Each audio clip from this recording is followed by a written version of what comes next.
ومن يضلل فلا هادي له وأشهد أن لا إله إلا الله وحده لا شريك له وأشهد أن محمدا عبد الله ورسوله وصفيه وخليله صلوات الله وسلامه وبركاته عليه وعلى آله وصحبه ومن سار على نهجه وتمسك بسنته واكتفى أثره إلى يوم الدين وسلم تسليما كثيرا. يقول الله عز وجل: يا أيها الذين آمنوا اتقوا الله حق تقاته ولا تموتن إلا وأنتم مسلمون فإن أصدق الحديث كتاب الله وخير الهدي هدي رسول الله صلى الله عليه وسلم وشر الأمور محدثاتها فكل محدثة بدعة وكل بدعة ضلالة وكل ضلالة في النار. معاشر المسلمين muslimat, ikhwani wa akhawat, saudara-saudari sekalian, rahimanillah wa iyyakum. Puji dan syukur kita panjatkan kehadirat Allah Subhanahu wa taala yang alhamdulillah dengan nikmat dan karunia-Nya Allah Subhanahu wa taala berikan kepada kita kesempatan, izin untuk sama-sama duduk bersama dengan Al-Quran dan hadis-hadis Rasulullah sallallahu alaihi wasallam, duduk dalam rangka untuk meningkatkan keimanan dan ketakwaan, menambah nilai-nilai keimanan sebagaimana Rasul sallallahu alaihi wasallam dan juga kalimat yang diutarakan oleh para sahabat kepada sebagiannya, ijlis bina nu'min sa'ah, duduklah bersama dengan kami, kita menambah dan meningkatkan nilai keimanan sejenak. Maka majelis ilmu dan duduk bersama dalam kegiatan menambah keilmuan agama merupakan bagian daripada kenikmatan yang besar yang diberikan oleh Allah Subhanahu wa ta'ala kepada seorang manusia dan seorang hamba. Dan semoga Allah Subhanahu wa ta'ala menjadikan duduknya kita di dalam majelis ini menjadi sebuah hal yang akan menjadikan timbangan kebaikan kita di sisi Allah Subhanahu wa ta'ala semakin berat, dan semoga Allah Subhanahu wa ta'ala anugerahkan kepada kita keikhlasan sehingga Allah Subhanahu wa ta'ala memberikan kepada kita balasan yang terbaik dari apa yang kita amalkan. Salawat dan salam kita sampaikan kepada Nabi yang kita cintai, Rasul yang kita muliakan, Muhammad ibn Abdullah sallallahu alaihi wasallam. Semoga salawat dan salam terlimpah tercurah kepada keluarga beliau, kepada sahabat-sahabiat beliau, juga kepada semua yang mengikuti syariat beliau sallallahu alaihi wa ala alihi wa sahbihi wasallam. Kaum muslimin muslimat sekalian yang dirahmati oleh Allah Subhanahu wa taala, pembahasan kita insyaallah taala dalam kitab Al-Kabair karya daripada Imam Az-Zahabi rahimahullahu taala. Dan sekarang kita masuk kepada poin yang pertama dari dosa-dosa besar, dan kembali kita ucapkan atau kita sampaikan perkataan dari beliau di sini bahwa, dan kalimat ataupun pendapat yang kami pilih, bahwa dosa-dosa besar itu sebagaimana perkataan Ibnu Abbas adalah lebih daripada 70 atau sekitar 70 dosa-dosa besar. Dan di antara dosa-dosa besar atau dari semua dosa-dosa besar yang ada, dosa besar yang terbesar itu adalah apa yang disebutkan oleh beliau rahimahullahu taala pada poin yang pertama ini. Beliau mengatakan, "Fal kabiratul ula asyirku billahi ta'ala." Maka dosa besar yang pertama adalah berbuat syirik kepada Allah Subhanahu wa ta'ala. Ma'asyiral muslimin muslimat yang dirahmati oleh Allah Subhanahu wa ta'ala, maka menjadi perkara yang maklum ketika beliau rahimahullah ta'ala menyebutkan dosa besar pertama itu adalah asyirku billah, menyekutukan Allah Subhanahu wa ta'ala. Karena semua dalil-dalil Al-Quran dan semua dalil-dalil hadis Rasulullah sallallahu alaihi wasallam menunjukkan kepada besarnya dosa syirik, dan bahkan tidak ada dosa yang paling besar melebihi dosa syirik ini. Dan dosa syirik sekalipun dia terbagi menjadi dua, maka tetap kedua bagian daripada dosa syirik ini menempati dosa yang terbesar dan melebihi dosa-dosa besar yang lainnya. Kata beliau di sini rahimahullah taala, fal kabiratul ula asyirku billah wa huwa an taj'ala lillahi niddan wa huwa khalaqak wa ta'budu ma'ahu ghayrahu min hajarin aw shajarin aw syamsin aw qamar aw nabiyyin aw shaykhin aw jinniyyin aw najmin aw malakin wa ghayra dhalik. Kata beliau di sini rahimahullahu taala, maka dosa besar yang pertama itu adalah menyekutukan Allah, berbuat syirik kepada Allah Subhanahu wa taala, yaitu dengan engkau mengambil tandingan untuk Allah Subhanahu wa taala, menjadikan untuk Allah itu adanya tandingan, padahal Allah Subhanahu wa taala yang telah menciptakanmu, dan engkau menyembah selain Allah Subhanahu wa taala bersama dengan Allah Rabbuna tabaraka wa taala. Lihat di sini. Kesyirikan itu, kata beliau, ini kalimat yang bagus sekali. Wa ta'budu ma'ahu ghairahu.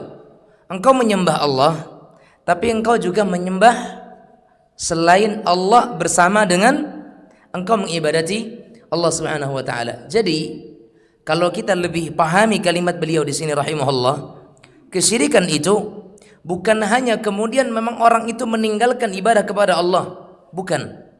Tetapi kesyirikan itu juga bisa bermakna, ada manusia yang menyembah Allah, iya, tapi ternyata dia juga menyembah selain Allah Subhanahu wa taala. Nah, orang yang dia menyembah Allah dan dia juga menyembah selain Allah, maka hakikatnya dia juga musyrik, orang yang melakukan kesyirikan. Karena apa jemaah sekalian rahimanillah wa iyyakum? Sebagian orang ada yang menyatakan, di mana seseorang dikatakan musyrik sementara dia masih beribadah kepada Allah Subhanahu wa taala? Bagaimana engkau mengatakan kami ini pelaku kesyirikan sementara kami masih menyembah dan beribadah kepada Allah Subhanahu wa taala? Nah, orang-orang yang musyrik sejatinya mereka juga ada yang beribadah kepada Allah, tapi di saat mereka beribadah kepada Allah, mereka juga mengibadati sesuatu selain Allah Subhanahu wa taala. Karena definisi yang disebutkan oleh beliau rahimahullah ta'ala dari kesyirikan itu adalah antaj'ala lillahi niddan, engkau menjadikan tandingan untuk Allah. Berarti Allahnya tetap masih dianggap, tapi ada tandingan. Paham maksudnya ya? Jadi kesyirikan itu bukan membuang Allah. Kalau ada orang yang sampai membuang Allah, maka dia telah kafir tentu pasti, karena dia tidak menganggap Allah Subhanahu wa taala. Adapun musyrik, dia masih menganggap Allah, tapi dia jadikan untuk Allah itu adanya sesuatu yang seolah-olah setara, sama, sebanding dengan Allah Subhanahu wa taala.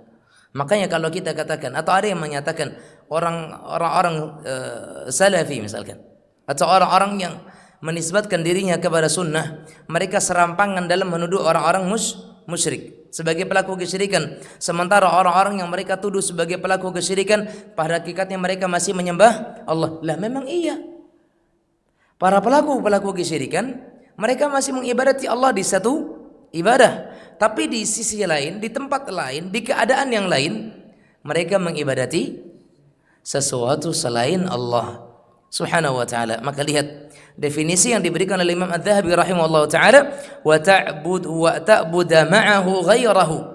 Engkau beribadah bersamaan dengan Allah itu sesuatu selain Allah Subhanahu wa taala. Beribadah kepada Allah iya, tapi dia masih beribadah kepada selain Allah. Inilah dia kesyirikan. Naam. Min hajarin aw bashar. Baik itu dari sebuah batu ataupun mengibadati suatu manusia. Au syamsin au qamar, atau dia menyembah matahari ataupun bulan. Au nabiyyin, atau dia mengibadati seorang nabi, au syakhsin, atau dia mengibadati seseorang yang dia, au syaikhin, atau seseorang syekh, orang yang dia syekhkan, atau dia gurukan, atau dia abuyakan, atau dia tuan gurukan, atau dia kiaikan, atau dia habibkan.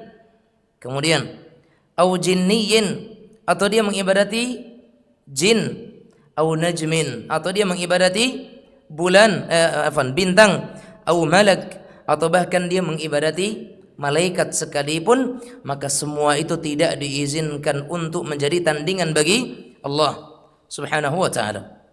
Ya, manusia, ya, kemudian ada bebatuan, ada pepohonan, ada bulan, ada matahari, ada bintang, ada jin, ada guru manusia, ada malaikat. Semua itu tidak dibolehkan untuk menjadi apa? Tandingan bagi Allah Subhanahu wa taala. Kemudian beliau mengatakan di sini apa? Qala Allah Subhanahu wa taala, Allah Subhanahu wa taala berfirman, "Innallaha la yaghfiru an yushraka bih wa yaghfiru ma duna dzalika liman yasha wa man yusyrik billahi faqad dhalla dhalalan ba'ida atau faqad iftara itsman 'azima." Kata Allah Subhanahu wa taala, sesungguhnya Allah tidak mengampuni dosa kesyirikan dan Allah mengampuni dosa yang selain itu bagi siapa yang dikehendaki oleh Allah Subhanahu wa taala. Dan siapa yang melakukan kesyirikan kepada Allah, maka sungguh dia telah sesat dengan kesesatan yang sangat jauh dan dia telah melakukan dosa yang sangat besar. Di mana Allah Subhanahu wa taala juga menyatakan, kata beliau, "Inna syirka la dzulmun 'adzim." Sesungguhnya kesyirikan adalah dosa yang sangat besar. Wal ayatu fi dzalika katsiratun. Dan ayat-ayat yang berbicara tentang kesyirikan adalah sangat banyak, kata beliau. Kemudian, dan barang siapa yang menyekutukan Allah Subhanahu wa taala, thumma mata musyrikan, fahuwa min ashabin nari qata'a. Siapa yang menyekutukan Allah, kemudian dia mati dalam kondisi masih melakukan kesyirikan dan tidak bertaubat kepada Allah Subhanahu wa taala, maka berarti dia mati dalam kondisi pasti akan menjadi penghuni neraka Allah Subhanahu wa taala. Dipastikan siapa yang melakukan kesyirikan dan mati dalam kondisi tidak bertaubat dari kesyirikannya, maka dipastikan dia itu akan menjadi penghuni neraka Allah Rabbuna tabaraka wa taala. Ini yang disebutkan oleh beliau rahimahullahu taala di dalam kitab beliau ini. Kemudian kata beliau di sini rahimahullahu taala, na'am, kama anna man amana billahi wa mata mu'minan fahuwa min ashabil jannati wa in 'udziba. Sebagaimana orang yang beriman kepada Allah kemudian dia mati dalam kondisi beriman, maka dia pasti akan masuk ke dalam surga walaupun dia akan melewati proses azab sekiranya dia punya dosa. Tapi setiap orang yang beriman, maka ada jaminan pasti dia akan menjadi penghuni surga Allah Subhanahu wa taala. Maka siapa yang melakukan lawan dari keimanan, maka dipastikan dia tidak masuk surga dan dia akan masuk ke dalam neraka Allah Subhanahu wa taala. Wa qala an-nabiy sallallahu alaihi wasallam, dan Rasulullah sallallahu alaihi wasallam bersabda, "Ala unabbiukum bi akbaril kabair." Maukah kalian aku tunjukkan kepada dosa besar yang paling besar? Maka Nabi SAW menyatakan apa? Al-isyraku billah. Berbuat kesyirikan kepada Allah Subhanahu wa taala. Ya. Kata Nabi yang mulia alaihi salatu wasalam, ya, akbarul kabair, dosa besar yang paling besar itu adalah apa? Al-isyraku billah. Melakukan kesyirikan kepada Allah Subhanahu wa taala, ya. Al-isyraku billah. Dosa besar yang paling besar itu adalah melakukan kesyirikan, membuat tandingan untuk Allah Subhanahu wa taala. Ini dosa besar yang paling besar, kata Nabi kita yang mulia sallallahu alaihi wa ala alihi wa sahbihi wasallam. Kemudian Nabi kita yang mulia alaihi salatu wasallam juga menyatakan, ijtanibu as-sab'al mubiqat. Jauhilah oleh kalian 7 perkara yang membinasakan. Jauhilah oleh kalian 7 perkara yang membinasakan. Kemudian Nabi sallallahu alaihi wasallam, ya, kemudian Nabi sallallahu alaihi wasallam menyebutkan 7 perkara tersebut.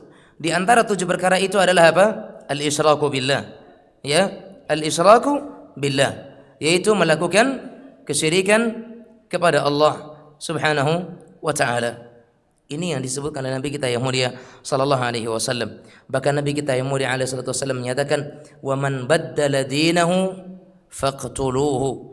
Siapa yang mengganti agamanya, maka bunuhlah dia. Yaitu keluar dari Islam. Sementara kesyirikan itu adalah dosa yang mengeluarkan pelakunya dari Islam. Makanya had bagi para pelaku kesyirikan adalah bunuh. Sebenarnya dalam Islam bagi para pelaku kesyirikan ada hukum dunia dalam hukum Islam ya, dan mereka hukumannya adalah apa? Dibunuh, dipancung. Makanya di negara-negara Islam orang-orang yang mereka itu melakukan kesyirikan, maka balasan mereka itu dibunuh. Contoh para pelaku-pelaku sihir atau dukun. Di negara-negara Islam itu berlaku hukum pancung. Ya, atau hukum hukum bunuh. Ya. Bahkan di sebagian daerah ya, bagi negara-negara yang menerapkan hukum Islam, seperti para pelaku liwat, ya liwat tahu liwat, ya homoseksual atau berhubungan dengan sejenis, hukumnya itu apa? Dijatuhkan dari ketinggian. Itu hukum agamanya. Dijatuhkan dari tempat yang tinggi dengan kepalanya ditutup, ya. Kemudian dibawa ke tempat yang tinggi, kemudian didorong sampai dia terjatuh. Sekilas memang hukumnya atau sekilas adalah merupakan sebuah hukuman yang kita katakan 3 kali tidak berperi kemanusiaan. Ya. Sebenarnya lebih berperi kemanusiaan apa? Dihukum dia langsung mati dengan yang dihukum penjara berlama-lama. Kira-kira lebih berkemanusiaan yang mana?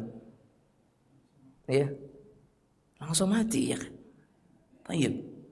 Terkadang sebagian orang hanya menilai negara-negara Islam, terutama maaf nih, kita sebutkan Saudi Arabia misalkan. Ya.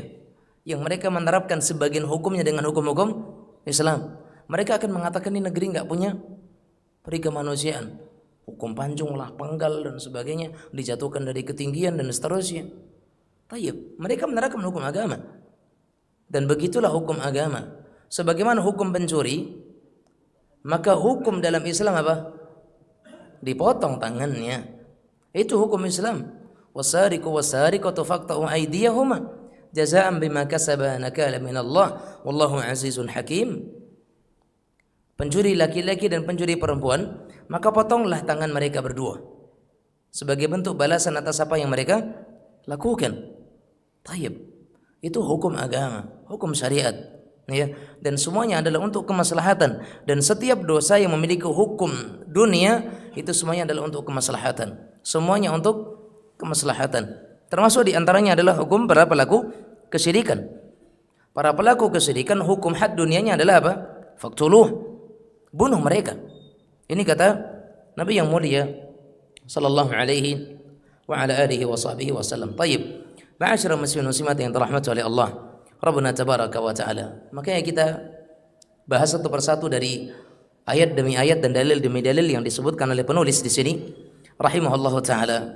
Pertama beliau menyatakan, memberikan kepada kita definisi syirik. Bahwasanya kesyirikan itu adalah seseorang menjadikan tandingan untuk Allah Subhanahu wa ta'ala, bukan semata-mata dia meninggalkan Allah. Karena kalau orang tidak menganggap Allah itu ada, meninggalkan Allah secara mutlak, maka dia bukan orang yang musyrik, tapi dia telah kafir kharijun minal millah. Dia telah keluar dari Islam tanpa kita ada keraguan di dalamnya.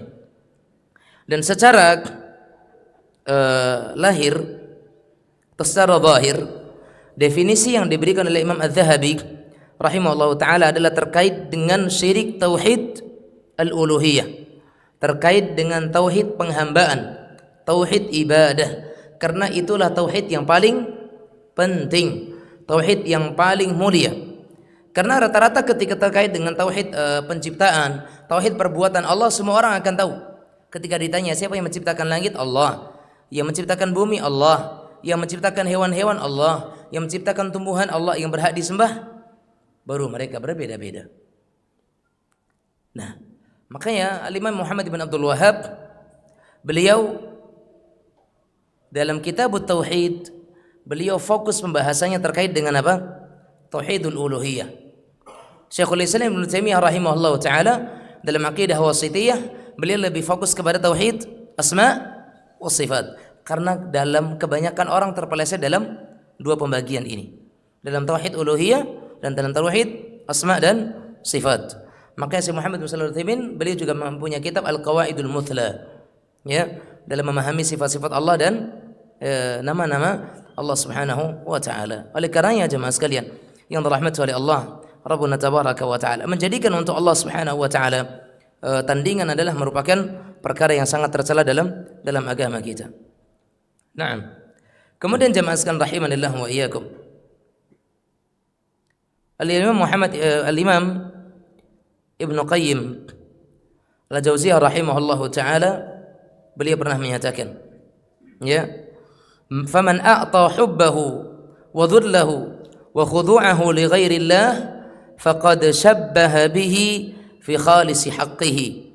Siapa saja yang menyerahkan cintanya, perendahan dirinya dan ketundukannya kepada selain Allah, maka dia telah menyamakannya dengan Allah pada perkara yang merupakan murni hak Allah, menjadi perkara yang itu adalah kekhususan bagi Allah Subhanahu wa taala. Karena cinta sepenuhnya hanya untuk Allah. Perendahan diri secara ketundukan hanyalah untuk Allah Subhanahu wa taala. Maka tidak boleh seseorang menyerahkan dirinya kepada selain Allah, memberikan cintanya kepada selain Allah Subhanahu wa taala, atau bahkan menjadikan cinta dan perendahan dirinya itu kepada sesuatu selain Allah, sehingga itu semuanya mengalahkan ketundukan dan cintanya kepada Allah Subhanahu wa taala, maka itu adalah bagian daripada kesyirikan. Kemudian beliau di sini rahimahullahu taala menjelaskan kepada kita tentang sebuah ayat, wa ma khalaqtul jinna wal insa illa liyuwahhidun, bahwasanya Allah tidak menciptakan jin dan manusia kecuali hanya untuk apa? Mentauhidkan Allah Subhanahu wa taala. Karena memang liya'budun artinya adalah liyuwahhidun, supaya mereka mentauhidkan aku, kata Allah Subhanahu wa taala. Dan Nabi sallallahu alaihi wasallam ketika mengutus Mu'adz, ketika Nabi sallallahu alaihi wasallam mengutus Utsman, ketika Nabi Muhammad SAW mengutus Abu Dzar Al-Ghifari dan beberapa sahabat-sahabatnya yang lain, Nabi Muhammad SAW menyatakan apa? Innaka sata'ti qauma ahla kitabin fa idza ji'tahum fad'uhum ila tauhidillah atau ila an yashhadu an la ilaha illallah wa anna Muhammadan Rasulullah. Engkau akan mendatangi suatu kaum yang mereka itu adalah merupakan bagian daripada ahli kitab, maka jadikan hal pertama kali yang engkau serukan kepada mereka adalah ajak mereka untuk bertauhid kepada Allah. Ajak mereka supaya mereka itu bersaksi bahwasanya Allah itu satu-satunya yang berhak diibadahi dan bahwasanya Muhammad itu adalah utusan Allah Subhanahu wa ta'ala. Falyakun awwala ma tad'uhum ilaihi ibadatullah. Jadikan apa yang pertama kali engkau serukan kepada mereka itu adalah beribadah kepada Allah Subhanahu wa ta'ala. Sehingga kalau sekiranya hal yang pertama kali harusnya diserukan oleh seseorang dalam dakwahnya itu adalah tauhidullah, berarti di antara makna awal dakwah itu juga adalah memperingatkan mereka dari apa yang menjadi lawan tauhid, yaitu kesyirikan. Makanya tidak sempurna tauhid seseorang kecuali sampai dia paham tentang masalah kesyirikan. Ya, tidak sempurna tauhid seseorang sampai dia betul-betul paham tentang masalah kesyirikan. Sebagaimana seseorang tidak bisa meninggalkan kesyirikan secara sempurna sampai dia memahami secara betul tentang masalah tauhid. Makanya antara tauhid dengan syirik, kedua-duanya wajib dipelajari. Mempelajari tauhid untuk bisa betul-betul bisa mentauhidkan Allah Subhanahu wa taala. Mempelajari syirik supaya betul-betul bisa meninggalkan kesyirikan tersebut. Dan tidaklah seseorang bisa melaksanakan tauhid dengan sebenar-benarnya kecuali dengan mereka itu mengetahui nilai-nilai kesyirikan dan juga memahami terkait apa saja bagian daripada kesyirikan tersebut.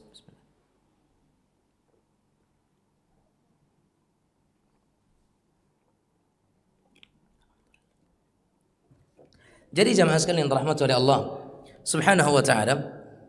Orang yang musyrik itu adalah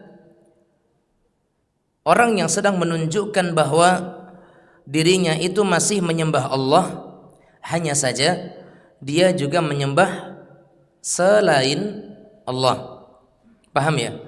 Jadi kalau ada orang yang menyatakan kamu ini enggak boleh bermudah-mudahan mengatakan seseorang itu melakukan kesyirikan, karena hakikatnya orang-orang yang engkau katakan mereka melakukan kesyirikan, mereka masih menyembah Allah Subhanahu wa ta'ala. Maka ini pemahaman yang salah. Karena hakikatnya para pelaku kesyirikan memang mereka itu masih menyembah Allah. Para pelaku kesyirikan mereka itu masih mengibadati Allah Subhanahu wa ta'ala. Hanya saja mereka menjadikan adanya tandingan-tandingan untuk Allah Subhanahu wa ta'ala. Di samping mereka mengibadati Allah, mereka juga menyembah selain Allah Subhanahu wa ta'ala. Nah, ini yang jarang dipahami oleh sebagian orang. Oleh karenanya orang-orang Nasrani itu dikatakan musyrikin karena mereka menyembah Allah dan mereka menyembah Isa dahulunya. Ya, dahulunya. Mereka meyakini Allah itu ada, tapi mereka menganggap Isa itu putra Allah, dan sehingga mereka malah menyembah Isa. Makanya mereka musyrik. Orang-orang Syiah kita katakan mereka itu musyrik. Kenapa? Karena mereka mengakui Allah, tapi di sisi lain mereka menuhankan Ali ibn Abi Thalib, sehingga mereka itu musyrik. Dan semua orang yang mereka meyakini Allah itu Tuhannya, tapi mereka melarikan sesuatu yang menjadi hak Allah kepada selain Allah, maka berarti dia adalah musyrik. Tayyib, berarti dia adalah musyrik.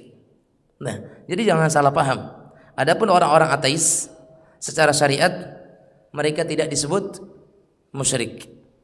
Demikian juga orang-orang yang mereka hanya menyembah dewa tanpa menyembah Allah, sama sekali mereka juga tidak disebut dengan musyrik, tapi mereka disebut dengan kafir. Paham ya? Paham berarti? Makanya Allah katakan lam yakunil ladzina kafaru min ahlil kitabi wal musyrikin. Disebutkan orang-orang kafir dan orang-orang musyrik. Kenapa? Karena hakikatnya mereka itu berbeda. Orang kafir nyata-nyata tidak mengakui Allah, tidak menyembah Allah. Adapun musyrik, mereka menyembah Allah, tapi mereka juga tidak menyembah selain Allah Subhanahu wa ta'ala. Oleh karenanya jemaah sekalian yang dirahmati Allah Subhanahu wa ta'ala, saat ini kita betul-betul melihat kondisi atau mendapatkan pemandangan yang sangat mengherankan. Bagaimana tidak Bapak Ibu sekalian? Banyak orang yang menyembah sesuatu yang lebih hina dari dirinya sendiri. Kita dapati ada orang yang menyembah sapi yang tidak punya akal, ya atau tidak? Apalagi malam 1 Muharram di sebuah daerah, sebuah sapi dikeluarkan dari kandangnya. Kemudian orang-orang mereka berbondong-bondong mengikutinya dalam rangka untuk mendapatkan keberkahannya. Bahkan dikatakan itu adalah entah jelmaan Tuhan lah, entah apa dan seterusnya. Bahkan ketika mereka tidak bisa menyentuh sapi tersebut, mereka rela untuk mengumpulkan kotoran yang terjatuh di jalanan. Subhanallah. Ini dari mana hal yang seperti ini bisa mereka dapatkan? Dan siapa yang membawa kepada pengajaran yang seperti ini? Itu dosa yang sangat besar. Dan setiap para pelaku-pelaku yang yakin dengan hal tersebut, mereka juga memberikan dosa itu kepada yang mengajarkan hal tersebut. Begitu juga kita saksikan orang-orang yang menyembah patung, padahal patung-patung tersebut dipahat oleh manusia, yang buat juga manusia. Ya, lantas bagaimana sesuatu yang dia buat dia ibadahi? Ya, harusnya yang disembah, yang diagungkan itu adalah yang menciptakan dia, bukan yang dia buat. Kan lucu. Makanya Azar, siapa itu Azar? Ayahnya Nabi Ibrahim, ya, itu ditegur oleh anaknya sendiri. Wa idz qala Ibrahim li abihi Azar, atattakhidhu asnaman aliha? Inni araka wa qaumaka fi dhalalim mubin. Tatkala Ibrahim berkata kepada ayahnya Azar, Atattakhidhu asnaman aliha? Apakah kalian menjadikan asnam, patung-patung ini sebagai sesembahan atau aliha, Tuhan-Tuhan? Inni araka wa qaumaka fi dhalalim mubin. Sesungguhnya aku melihatmu dan kaummu termasuk di antara orang yang berada dalam kesesatan yang nyata.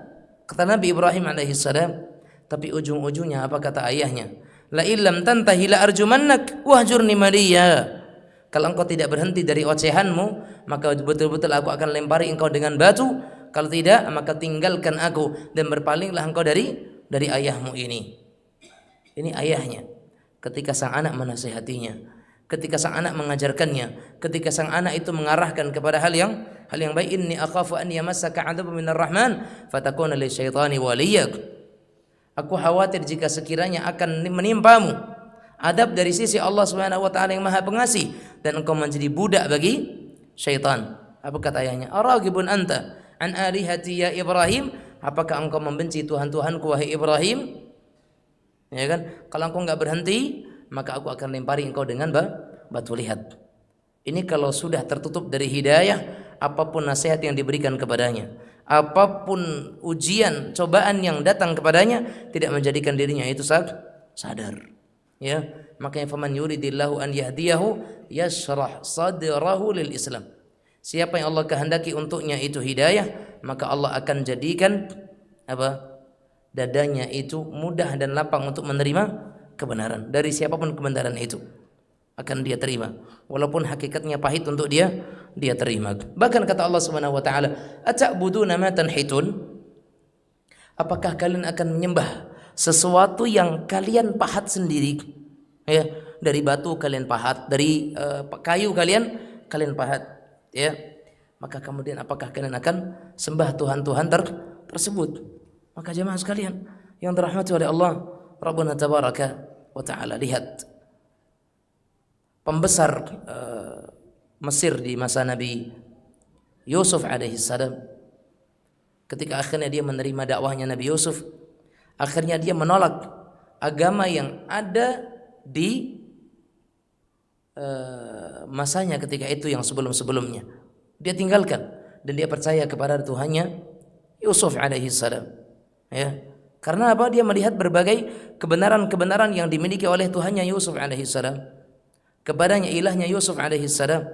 Oleh karenanya jemaah sekalian rahmati Allah Subhanahu wa taala, Ibnu Qayyim rahimahullah taala dalam kitabnya Madarijus Salikin, beliau menjelaskan tentang macam-macam syirik.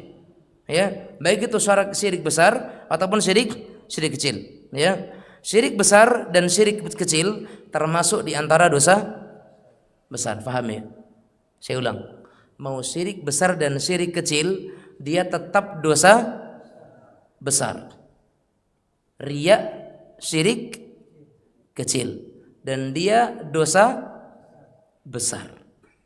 Ya, makanya dulu pernah kita katakan riya itu lebih besar dosanya dibandingkan riba, dibandingkan membunuh dan seterusnya, durhaka kepada orang tua, ya kan? Semuanya ini karena syirik kecil, walaupun dia riya syirik kecil, maka dia tetap lebih besar dibandingkan dosa-dosa besar yang lainnya. Naam. Dan dinamakan dengan kecil untuk membedakan dengan syirik besar. Dan syirik besar membuat pelakunya itu tidak diampuni oleh Allah Subhanahu wa taala. Berbeda dengan syirik kecil, pelakunya bisa diampuni oleh Allah Rabbuna tabaraka wa taala, tetapi dia tetap bagian daripada dosa besar yang terbesar. Makanya berkata Imam Ibnu Qayyim rahimahullahu taala, beliau menyatakan apa? Adapun syirik kecil seperti riya misalkan, menampakkan ibadah di hadapan manusia, bersumpah kepada selain Allah, perkataan seseorang karena kehendak Allah dan kehendakmu, ini semuanya adalah bagian daripada kesyirikan kecil, ya. Makanya semua itu adalah merupakan dosa-dosa besar. Wa min anwa'i syirki, dan di antara bentuk dosa besar dari pecahan daripada kesyirikan itu adalah sujudul muridi lisyekh. Ini penting ini. Di antara jenis-jenis kesyirikan adalah sujudnya seorang murid kepada syekhnya, kepada gurunya. Sujudnya seorang murid kepada syekhnya, kepada gurunya. maka ini bentuk kesyirikan. Naam. Fa innahu syirkun minas sajidi wal masjudilah. Maka ini merupakan kesyirikan dari orang yang sujud kepada yang disujudi. Naam. Wal ajab annahum yaqulun, tapi yang mengherankan mereka mengatakan apa? Laisa hadza bisujudin wa innama huwa wad'ur ra'si qaddama syekh ihtiraman wa tawadu'an. Mereka mengatakan ini bukan sujud, tapi kami hanya meletakkan kepala kami di hadapan syekh sebagai bentuk penghormatan. Menghormati seorang guru bukan dengan sujud. Paham ya? Merunduk saja dalam rangka untuk mengagungkan seorang guru enggak boleh. Ya, mungkin hanya sekedar menjabat salam, mencium tangannya dengan sedikit merunduk dalam rangka menghormatinya, iya, menghormati. Tapi kalau mengagungkan tidak boleh. Apalagi sampai sujud. Maka ini kesyirikan. Ya, ini kesyirikan. Fayuqalu li haula. Maka dikatakan kepada mereka, walau sammaitumuhu ma sammaitumuh. Fa haqiqatu sujudi wad'u ar-ra'si liman yusjadu lahu wa kadzalika sujudu lisanam wa lisyamsi wa linajmi wa lilhajari kulluhu wad'u ar-ra'si qaddamah.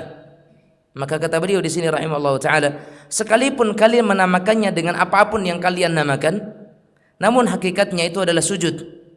Karena sujud itu adalah meletakkan kepala kepada sesuatu yang disujudi, itu namanya sujud. Kalau meletakkan kepala di hadapan syekh berarti itu sujud kepada syekh. Meletakkan kepala di hadapan bulan, di hadapan bintang, di hadapan matahari, di hadapan batu, pohon dan segala sesuatunya berarti dimanakan dengan apa?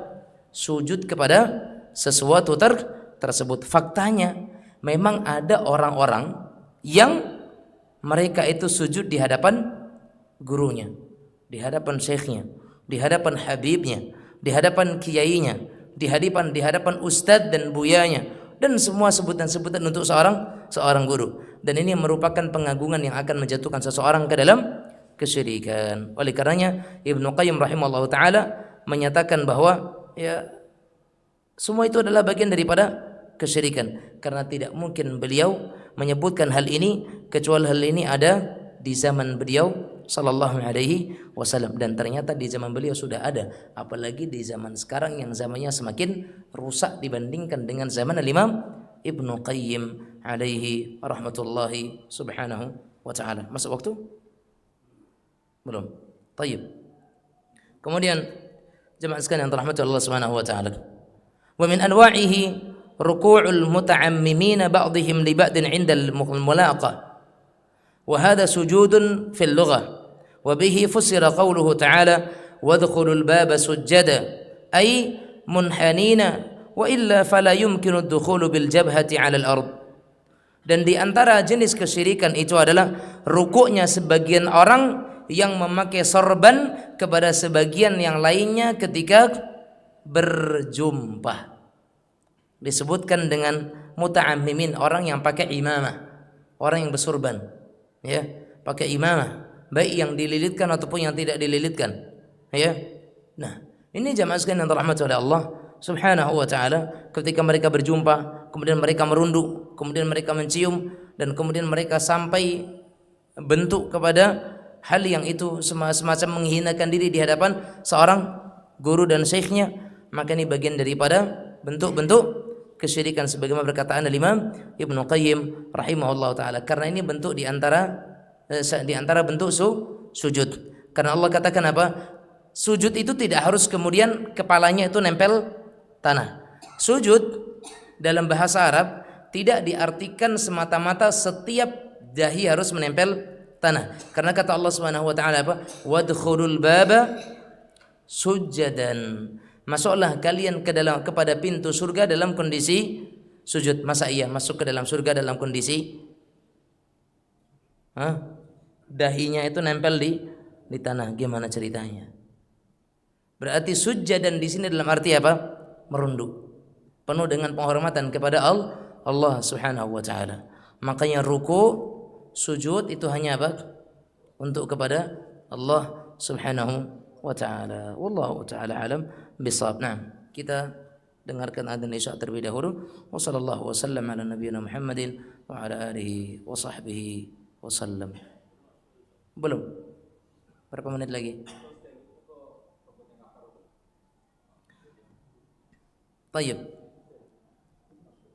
Kemudian Allah Subhanahu wa taala menyatakan, ya, wadkhulul baba sujada, dan masuklah kalian kepada pintu surga Allah Subhanahu wa taala dalam kondisi sujud.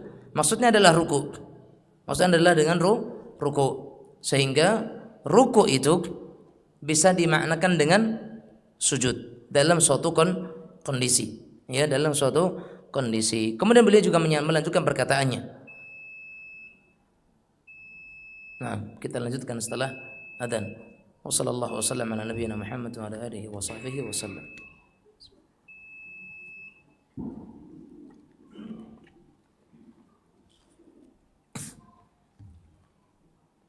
Allahu Akbar, Allahu Akbar.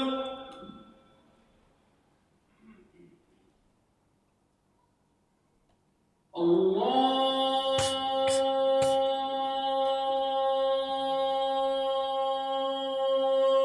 Akbar,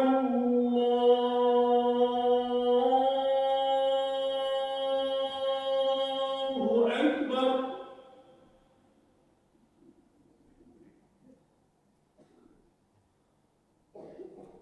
أشهد أن لا إله إلا الله.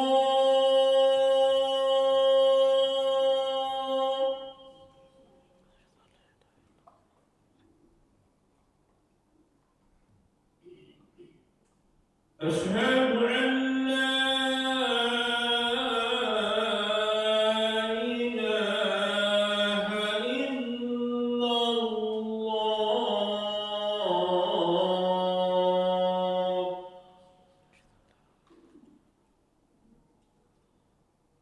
أشهد أن محمدا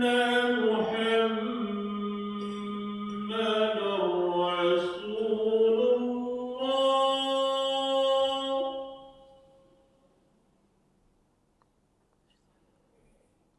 أشهد أن محمدا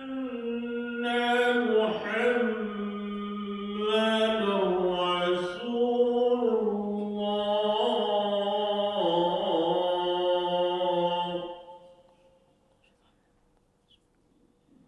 حي على الصلاة.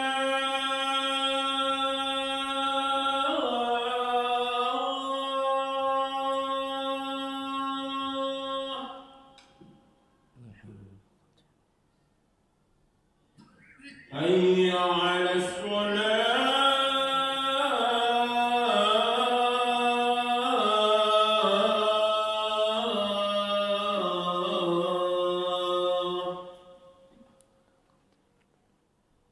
حي على الفلاح.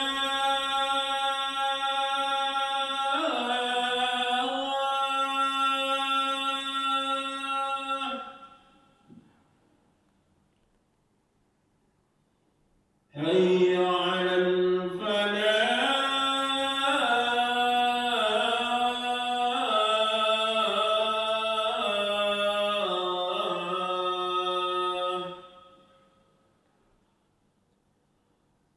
الله أكبر، الله أكبر. لا إله إلا الله.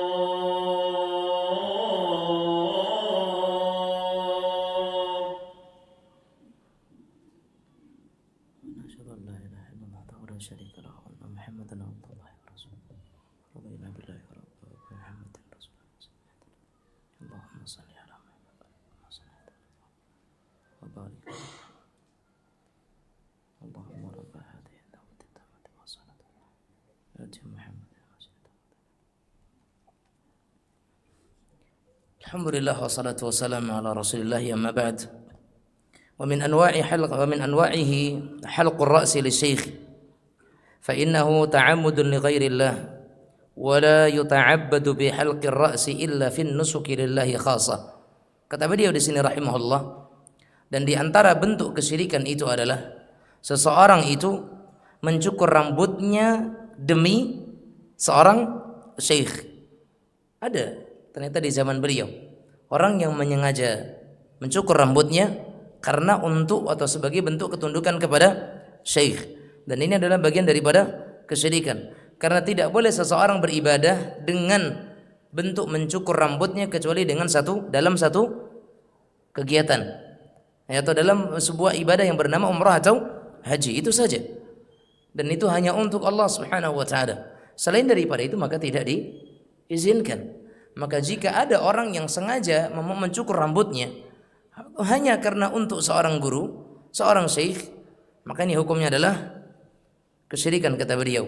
Wa min anwa'ihi at-taubatu li syekh fa innahu syirkun 'azimun fa inna taubata la takunu illa lillah kas-salati was-siyami wal-hajji wan-nusuki fa hiya khalisu haqqillah. Di antara jenis-jenis kesyirikan yang lain adalah bertaubat karena seorang guru juga. Karena yang namanya taubat itu adalah untuk Allah, dan itu merupakan syirik besar. Ya, seperti orang yang melaksanakan haji, salat, puasa, zakat dan semuanya.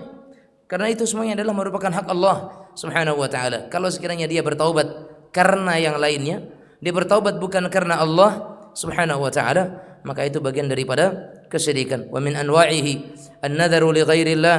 Di antara bentuk kesyirikan adalah bernadar kepada selain Allah Subhanahu wa taala. Wa min anwa'ihi talabul hawaiji minal mauta wal istighatsatu bihim wa tawajjuhu ilaihim. Di antara bentuk kesyirikan juga adalah meminta kebutuhan kepada orang-orang yang telah mati, ya, atau meminta pertolongan kepada mereka yang sudah wafat, atau hati-hati mereka tertuju kepada orang-orang yang telah wafat. Ini semuanya juga bagian daripada kesyirikan. Wa hadza aslu syirkil alam fa innal mayyita qad inqata'a 'amaluhu wa huwa la yamliku li nafsihi dharran wa la naf'a fadlan 'amman istighatha bihi.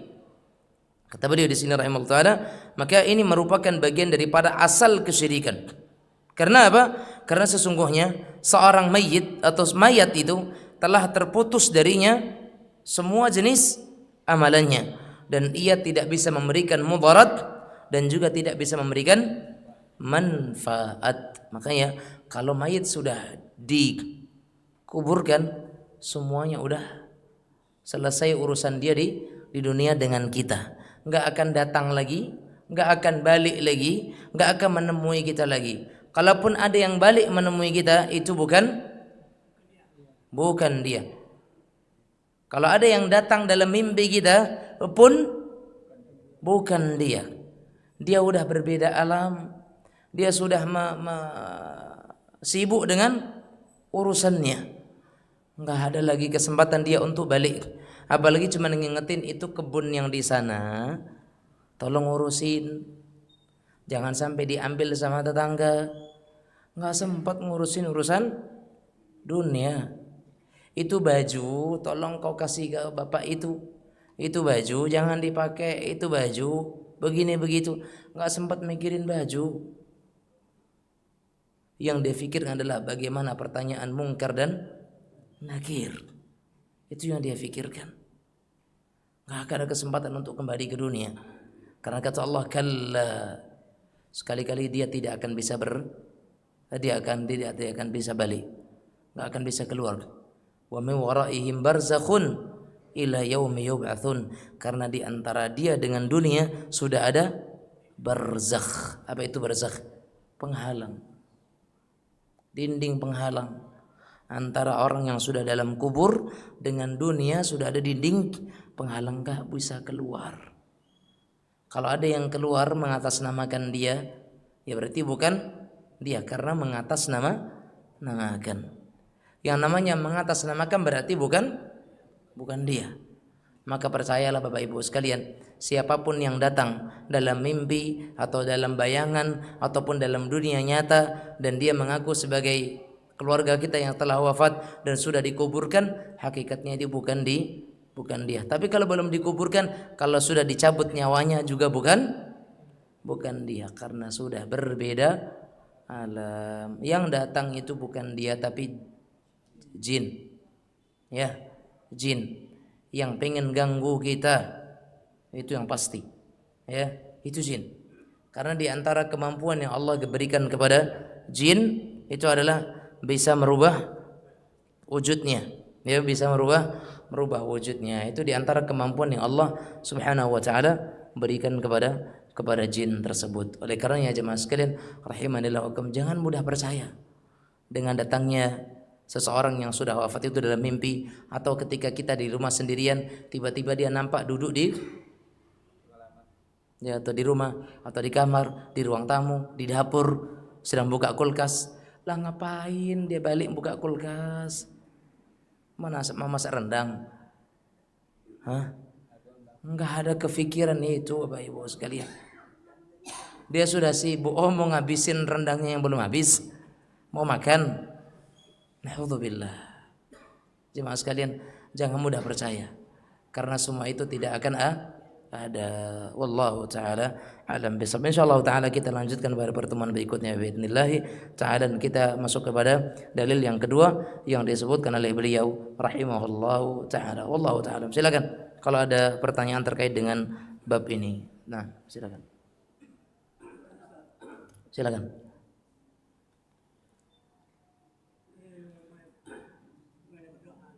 Nah,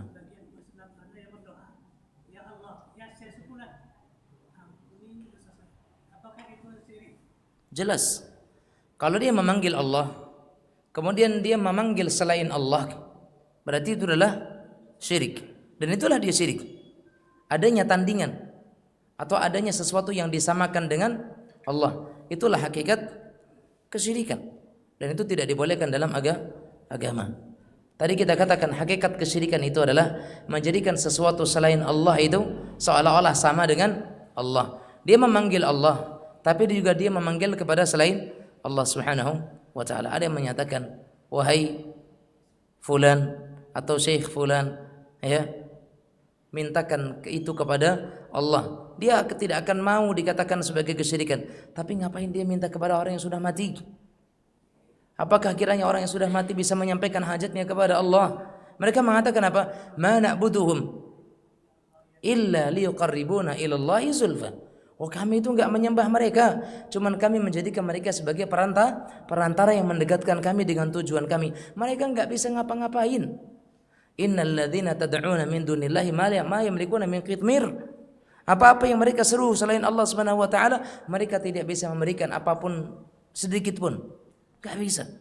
Terus ngapain kita minta kepada yang sudah wafat? Yang masih hidup aja ada kalanya mereka tidak mampu, apalagi yang wafat.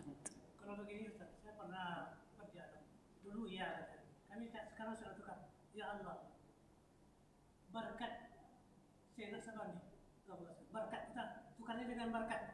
Baik. Jemaah sekalian, kata-kata berkat itu namanya tawassul. Ya, menjadikan seseorang sebagai wasilah, dan bertawassul itu dengan sesuatu yang nyata-nyata dibolehkan. Ya, nah bertawassul dengan makhluk itu boleh, selagi makhluknya itu masih hidup.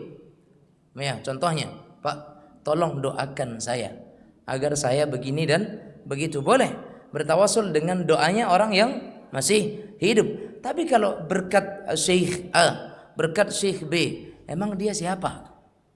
Dia siapa? Untuk dia sendiri aja terkadang dia nggak bisa nolong dirinya, terus dia akan menolong orang lain? Enggak. Masing-masing kita dengan amalan kita untuk menolong kita itu ada kalanya masih kurang, terus akan dijadikan sebagai pertolongan untuk orang lain. Subhanallah. Ya.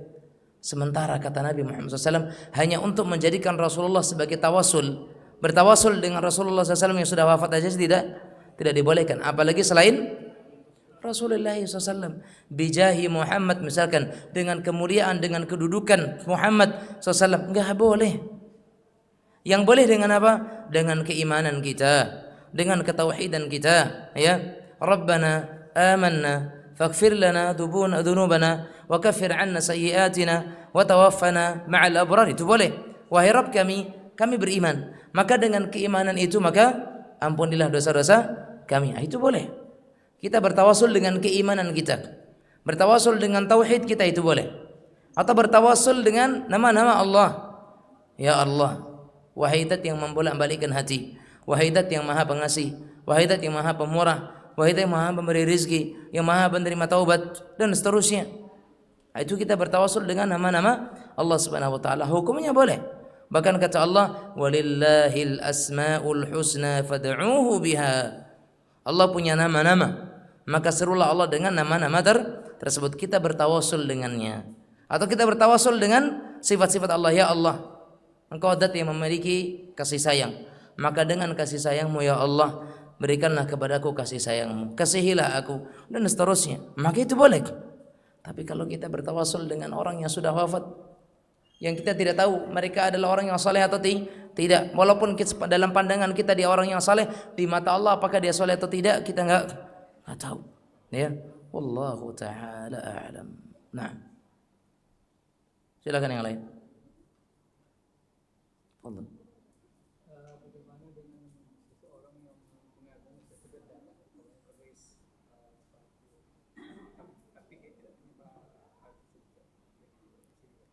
Bagian daripada kesyirikan.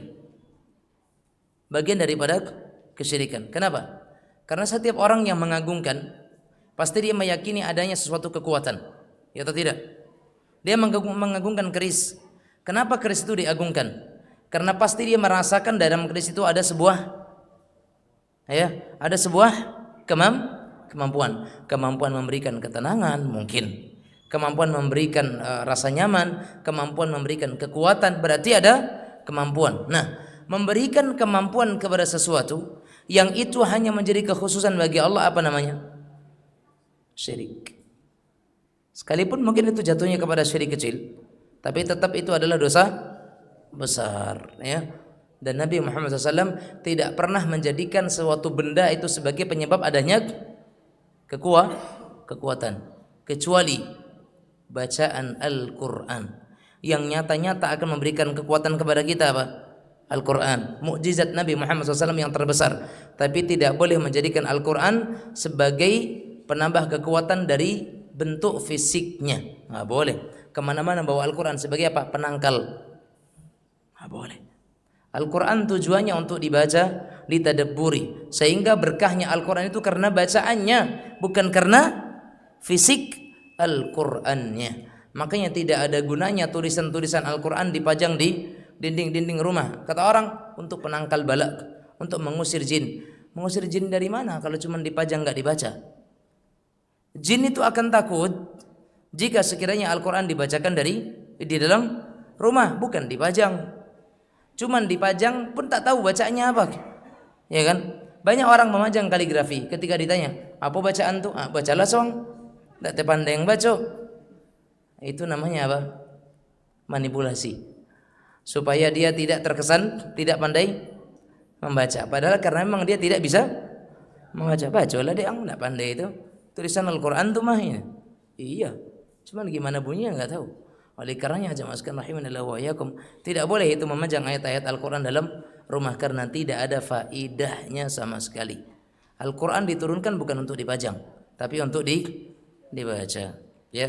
Makanya kaligrafi yang ada dalam Islam itu kalau bisa dihindari karena tidak ada faedahnya. Ustaz, dengan adanya pajangan itu terkadang kita tergugah untuk membaca. Ya udah, Anda letakkan rak di tempat pajangan itu Quran yang cukup besar. Mudah-mudahan dengan setiap kali Anda masuk, lihat rak itu, Anda ambil itu Al-Quran, akan lebih baik. Akan lebih baik. Ya, daripada cuman satu ayat atau potongan ayat. Wallahu ta'ala a'lam bissawab. Nah, terkadang kaligrafinya cuman wal yatalattaf. Tok itu dong. Apa maknanya? Ya Allah. Nah, wallahu ta'ala a'lam. Ada yang lain?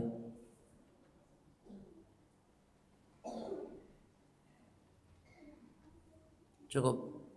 Baik, insyaallah taala kita lanjut di pekan depan dengan pembahasan sirah nabawiyah insyaallah taala.